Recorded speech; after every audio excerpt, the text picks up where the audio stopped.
नमस्कार मित्रांनो, तुमच्यासाठी ही एक महत्त्वपूर्ण माहिती आहे। कोणकोणत्या घरकुल योजनेसाठी 2,10,000 रुपये अनुदान मिळणार याबद्दलची पूर्ण माहिती राज्य सरकारच्या माध्यमातून देण्यात आली आहे। सध्या जो अर्थसंकल्प 2025-26 सादर करण्यात आला त्यामध्ये सुद्धा नमूद करण्यात आलेला आहे। पूर्ण डिटेल्स माहिती आपण जाणून घेऊया, त्यासाठी नक्की हा व्हिडिओ शेवटपर्यंत पहा। अर्थसंकल्प 2025-26 मध्ये सामाजिक क्षेत्रासाठी जे नियोजन करण्यात आलेले आहेत, जे महत्त्वपूर्ण निर्णय घेण्यात आलेले आहेत, ते निर्णय घरकुल संदर्भात अतिशय महत्त्वपूर्ण आहेत। व्यवस्थित माहिती आपण समजून घेणार आहोत, त्यासाठी नक्की हा व्हिडिओ शेवटपर्यंत पहा, म्हणजे सर्व डाऊट तुमचे क्लिअर होणार आहेत। बघा, सर्वांसाठी घरे हे उद्दिष्ट येत्या 5 वर्षात साध्य करण्यासाठी राज्याने नवीन गृहनिर्माण धोरण लवकरच जाहीर करण्यात येणार आहे, असा उल्लेख सुद्धा करण्यात आलेला आहे।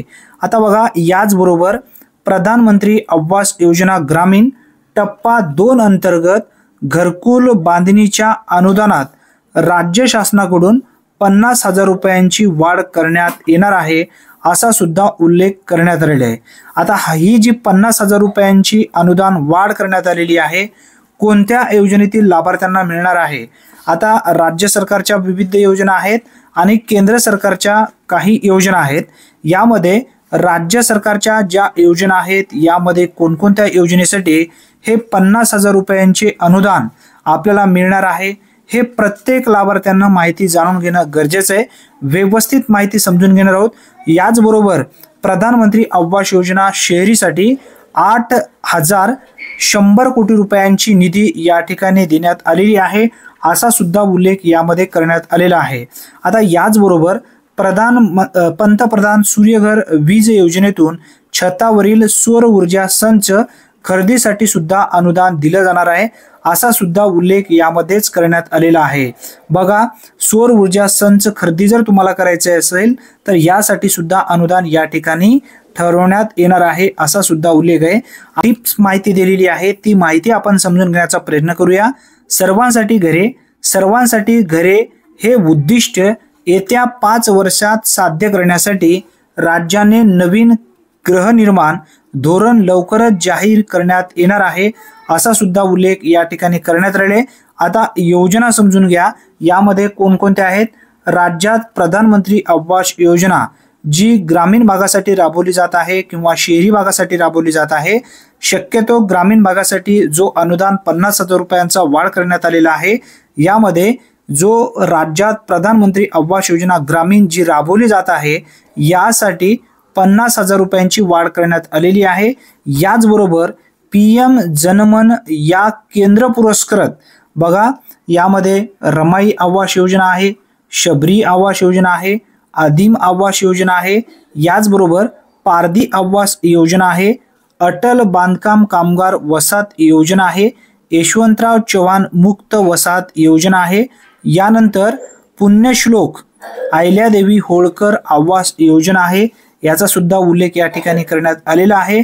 मोदी आवास योजना, जे लाभार्थी आवास प्लस यादीमध्ये होते, ऑटोमॅटिक सिस्टीमद्वारे रिजेक्ट झालेले आहेत, जे लाभार्थी विनाकारण अपात्र ठरलेले आहेत, अशा लाभार्थ्यांना परत घरकुल योजनेमध्ये समाविष्ट करून घेण्यासाठी मोदी आवास योजना ही सुरू करण्यात आली। यामध्ये जे OBC कॅटेगरीतील लाभार्थी आहेत, अशा लाभार्थ्यांचा सुद्धा यामध्ये समावेश करण्यात आलेला आहे। याचबरोबर विमुक्त जातीतील लाभार्थ्यांना सुद्धा या योजनेचा लाभ दिला जाणार आहे। भटक्या जमातीतील लाभार्थ्यांना सुद्धा या योजनेमध्ये समाविष्ट करून घेण्यात आलेला आहे मोदी आवास योजना। याचबरोबर धर्मवीर आनंद दिघे घरकुल योजना, या योजनेअंतर्गत एकूण, बघा, या ठिकाणी सांगण्यात आलेला आहे, एकूण 44,07,000 घरकुले मंजूर करणार, असा सुद्धा उल्लेख या ठिकाणी करण्यात आलेला आहे।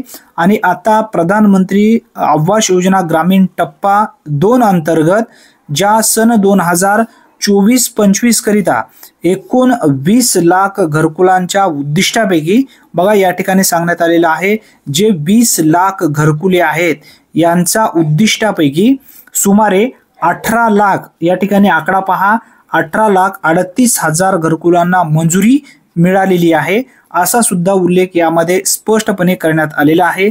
14,71,000 लाभार्थी, बघा 14,71,000 लाभार्थ्यांना पहिल्या हप्त्यासाठी 2,200 कोटी रुपयांचे वितरित या ठिकाणी करण्यात आलेले आहे।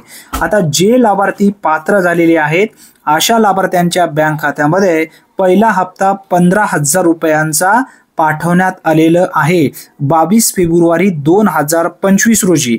आता यामध्ये जे लाभार्थी पात्र झालेले आहेत अशा लाभार्थ्यांच्या खात्यामध्ये ज्या पद्धतीने आता तुमचं घर कंप्लीट होत जाईल त्या पद्धतीने तुमच्या खात्यावरती हे पैसे पडत जाईल। आता त्यानंतर बघा पुढे सांगण्यात आलेली जी माहिती आहे, ही योजना राबवण्यात महाराष्ट्र देशात प्रथम क्रमांकावर आहे।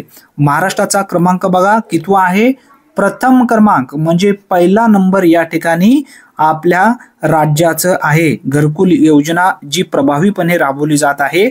आता त्याचबरोबर लोकप्रतिनिधी आणि लाभार्थ्यांच्या मागणीला प्रतिसाद म्हणून या ठिकाणी राज्य शासनाकडून या योजनेच्या अनुदानात 50,000 रुपयांची वाढ करण्यात येणार आहे। आता यामध्ये राज्याचे जे मुख्यमंत्री देवेंद्रजी फडणवीस आहेत यांच्या माध्यमातून सुद्धा घोषणा करण्यात आली आणि याचबरोबर आज अर्थसंकल्पामध्ये सुद्धा या 50,000 रुपये वाढी संदर्भात जो नियोजन आहे तो सुद्धा करण्यात आलेला आहे। म्हणजे आता प्रति घरकुलसाठी 2,10,000 रुपये अनुदान मिळणार आहे। आता यामध्ये जे पूर्वी अनुदान होते ग्रामीण भागासाठी 1,20,000 रुपये दिले जात होते आणि त्याचबरोबर डोंगराळ भागासाठी 1,30,000 रुपयांचा बजेट या ठिकाणी दिला जात होता आणि त्यानंतर यामध्ये शौचालयासाठी 12,000 रुपये दिले जात होते आणि त्याचबरोबर यामध्ये 28,000 रुपये मनरेगा अंतर्गत दिले जात होते। या पद्धतीने एकूण 1,60,000 रुपयांचे अनुदान पात्र लाभार्थ्यांना यापूर्वी मिळत होतं आणि यामध्ये आता वाढ करून बघा कितीने वाढ झालेली आहे, 50,000 रुपयांनी वाढ झालेली आहे। म्हणजे पूर्वीचे 1,60,000 रुपये आणि यामध्ये 50,000 रुपये वाढ, असे एकूण जर तुम्ही पकडायला गेलात तर 2,10,000 रुपयांचा अनुदान आता एका घरकुलसाठी मिळणार आहे। म्हणजे यामध्ये जे लाभार्थी प्रधानमंत्री आवास योजना असतील किंवा याचबरोबर राज्य सरकारच्या ज्या विविध योजना आहेत या योजनेमध्ये पात्र होणार आहेत अशा प्रत्येक लाभार्थ्यांना एका घरकुलसाठी या ठिकाणी जो अनुदान दिलं जाणार आहे तो म्हणजे 2,10,000 रुपये अनुदान दिलं जाणार आहे।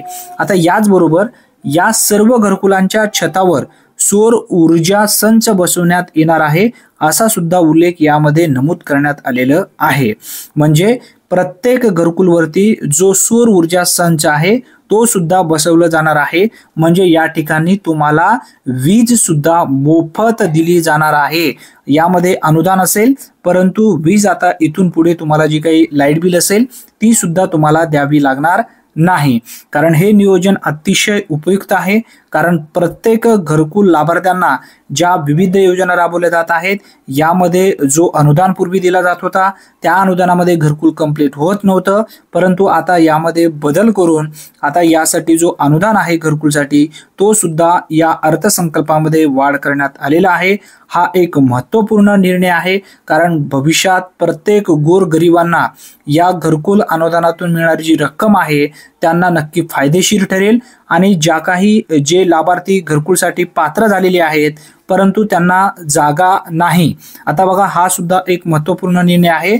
ज्या लाभार्थ्यांना घरकुल बांधण्यासाठी जागा नाही अशा लाभार्थ्यांना सुद्धा पंडित दीनदयाळ उपाध्याय घरकुल जागा खरेदी अर्थसहाय्य योजनेअंतर्गत 1,00,000 रुपयांची मदत या ठिकाणी दिली जाते। आता जे लाभार्थी घरकुलमध्ये पात्र आहेत परंतु त्यांच्या नावावरती जागा नाही अशा लाभार्थ्यांना सुद्धा घरकुल बांधण्यासाठी या ठिकाणी 1,00,000 रुपयांची मदत दिली जाते। या संदर्भात सुद्धा डिटेल्स माहितीचा व्हिडिओ आपल्या चॅनलवरती आपण ऑलरेडी घेतलेला आहे आणि याचबरोबर आता जे लाभार्थी किंवा ज्या गावामध्ये घरकुल बांधण्यासाठी सरकारी जागा उपलब्ध आहे अशा लाभार्थ्यांना सुद्धा या ठिकाणी त्या गावामध्ये जागा उपलब्ध करून दिली जाईल आणि बहुमजली इमारत सुद्धा बांधून दिली जाईल असा सुद्धा उल्लेख मंत्रिमंडळ निर्णयामध्ये करण्यात आलेला आहे। व्यवस्थित माहिती तुम्ही या व्हिडिओच्या माध्यमातून जाणून घेतलेली असेल। जास्तीत जास्त मित्रांपर्यंत हा व्हिडिओ नक्की शेअर करा जेणेकरून प्रत्येक लाभार्थ्यापर्यंत ही माहिती पोहोचायला पाहिजे आणि त्यांना सुद्धा भविष्यामध्ये या योजनेअंतर्गत लाभ घेता आला पाहिजे। आणि या योजनेमध्ये जर आपल्याला अर्ज करायचा असेल तर अर्ज कोणत्या ठिकाणी करायचा आहे, अर्ज करण्यासाठी डॉक्युमेंट्स कोणकोणते लागतात, अर्ज कशा पद्धतीने करावा याबद्दलची सुद्धा माहिती आपल्या चॅनलवरती आपण ऑलरेडी टाकलेली आहे। ज्या लाभार्थ्यांनी बघलेली नसेल त्या लाभार्थ्यांनी नक्की एकदा पाहून घ्या। या व्हिडिओच्या शेवटी मी ती प्लेलिस्ट लावेन, त्यामध्ये तुम्ही पूर्ण पाहून तुमचे सर्व डाऊट क्लिअर करून घेऊ शकता। मित्रांनो, जाता जाता व्हिडिओला नक्की लाईक करा आणि तुम्ही जर चॅनलवरती पहिल्यांदाच आला असाल तर अशा विविध योजनेबद्दल अचूक व्हिडिओसाठी आत्ताच आपल्या चॅनलला सबस्क्राईब करून ठेवा। धन्यवाद। पुन्हा भेटूया नवीन व्हिडिओमध्ये नवीन माहितीसह। तोपर्यंत जय हिंद, जय महाराष्ट्र।